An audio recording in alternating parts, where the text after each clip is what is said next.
All right, so are you ready to dive into some rugby? Let's do it. Always up for a good rugby chat. Awesome.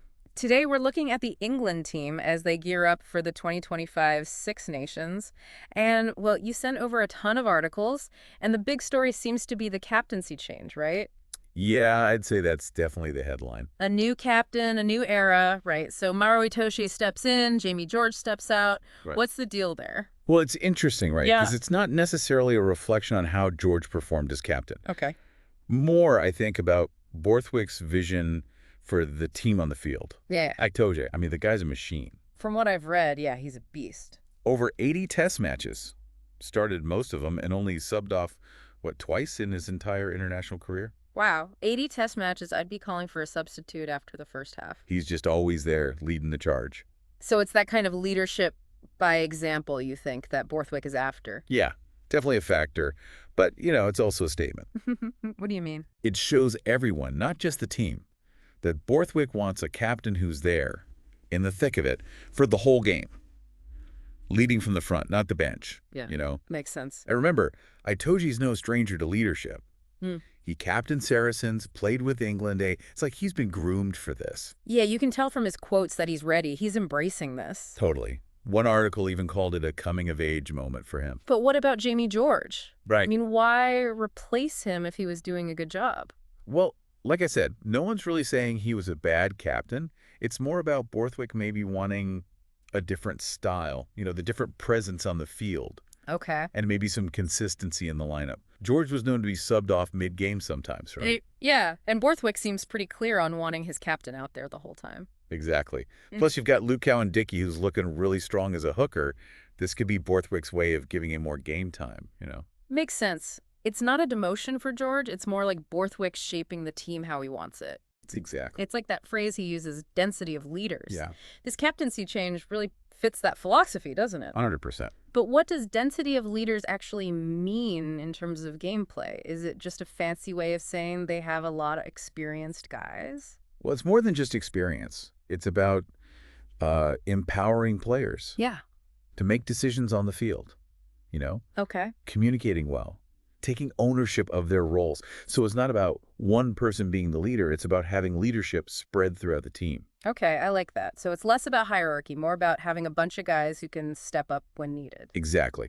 And you see that with Borthwick naming 2 vice captains, Ellis Genge, and wouldn't you know it, Jamie George. So he's still part of the leadership structure. It's smart. Borthwick's basically saying, you're still a leader, Jamie, but we need a different kind of captain on the field. Exactly. It's a subtle approach, but I think it could work really well, especially in a game as fast-paced as rugby. All right, so we've got the new captain, the new leadership philosophy. What about the rest of the squad? Any new faces we should be excited about? Absolutely. There are 2 uncapped players in this 36-man training squad, Oscar Beard and Caden Murley. Oh, yeah, Beard. I read about him. Had a phenomenal run with England A against Australia A back in November. That's right. He really shone at center, even with some tough competition for that spot. And Murley? The winger. Yeah. He scored 2 tries in that England A match. Nice. These guys are hungry to prove themselves. Yeah, Borthwick obviously sees something in them.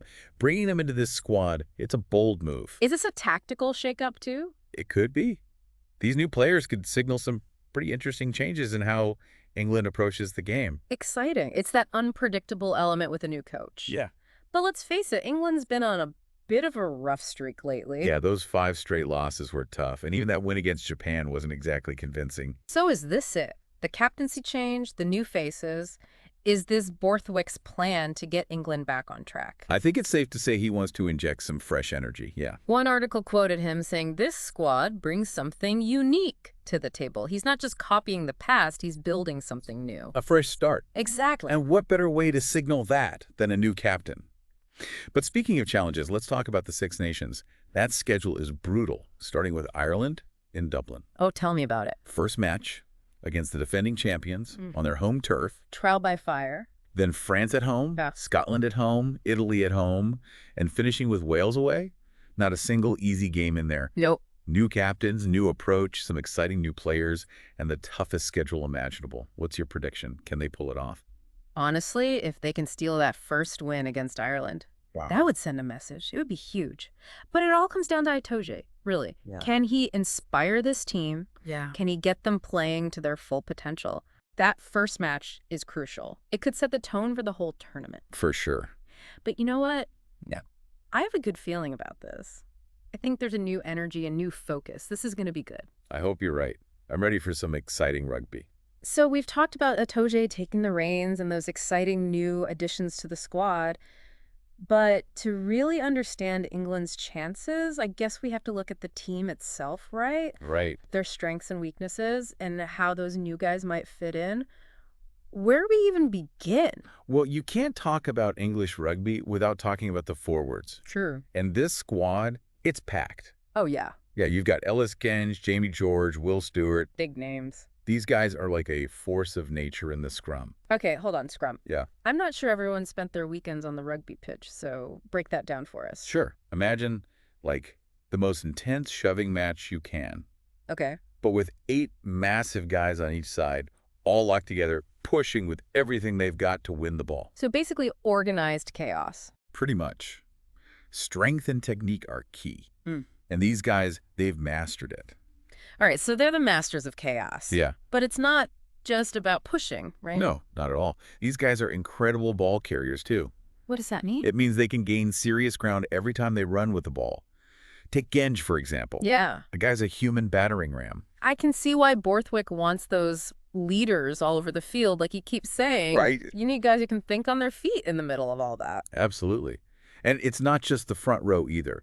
You've got Itoje, of course, and some other seasoned veterans in the second row. Ollie Chesham, George Martin. They bring a mix of power and skill. So England's got the muscle up front. What about the backs? Are they as strong? They've definitely got potential.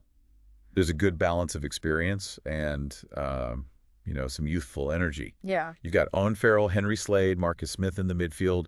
They can really orchestrate an attack. What about Freddie Stewart? He's been getting a lot of attention. Oh, Stewart, What makes him so special? he's a rock at fullback. Okay. Fearless under the high kicks, solid on defense, and when he gets the ball, watch out. So he brings a bit of excitement. He does, but he's also calm and confident, which is great for the back line. So it sounds like England has all the pieces, but every team has weaknesses, right? Where do you think they might be vulnerable? Well, one area that might be a little thin is scrum half. Oh, yeah. With Ben Spencer out, they're looking at Alex Mitchell, Harry Randall, and Jacques Van Poortvliet. Talented guys, but pretty new to the international soon, right? Exactly. They've shown flashes of brilliance, Yeah. but the Six Nations, it's a different beast. A lot of pressure. Yeah. It'll be interesting to see how they handle it. So that's one potential weak spot. Anything else? Well, they've got some talented wingers, Hmm.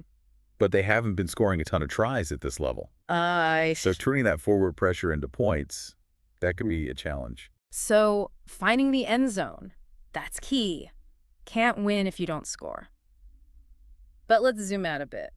What about Borthwick's coaching style? How does that play into all of this? That's a good question. From what I've read, he's all about work ethic, discipline, and tactical awareness. So not just brute force. No, definitely not. He wants a team that's tough, physically and mentally, and able to adapt to anything. Okay. And those new players we talked about, that shows he's not afraid to try new things, shake things up a bit. That's exciting. Yeah. It's like he's building a team in his own image, reflecting his values and his vision for the game. And choosing Itoje as captain really reinforces that Yep. he's known for his leadership and intelligence. Exactly. He's thinking long-term, building for the future, not just the Six Nations. And that's something fans can really get behind. I think so. Speaking of fans, English rugby fans are some of the most passionate in the world. Oh, absolutely. They've stuck with the team through thick and thin. They have. Always there, cheering them on. It's one of the best things about rugby, the connection between the team and the fans. For sure. And that roar at Twickenham, chills. There's nothing like it. It's like having an extra player on the field. It really is. But let's be real.